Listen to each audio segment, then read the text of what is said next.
Praise the lord everyone. అందరు ఎలా ఉన్నారు? బాగున్నారా?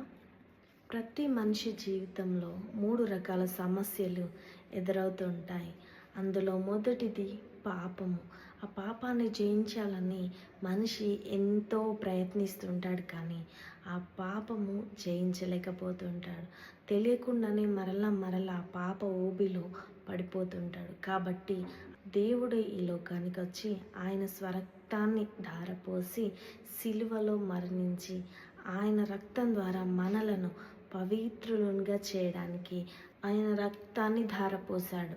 1 యోహాను 1:7 యేసు రక్తము ప్రతి పాపం నుండి మనలను పవిత్రులుగా చేయును. రెండవది శాపము. శాపం అంటే మన పితరులు అనుభవిస్తున్న బాధలు, ఆ లేమి సమస్య మనం కూడా అనుభవించడం. తరతరం నుండి ఆ శాపం చేత బాధపడుతున్న మనలను యేసు ప్రభు ఆ మ్రాను మీద వ్రేలాడడం ద్వారా మన శాపాన్ని కొట్టివేశాడు. మూడవదిగా రోగము.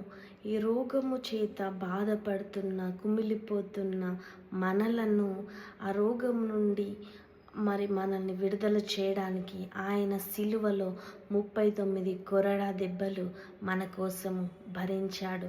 ఆయన 39 కొరడా దెబ్బలు ఆ సిలువలో ఆయన భరించకపోతే ఈ రోజున మనం ఆరోగ్యంగా ఉండేవారము కాదేమో. కానీ దేవుడు మన కోసం ఆ బాధను భరించాడు. అందుకే ఆయన సిలువలో వ్రేలాడవలసి వచ్చింది.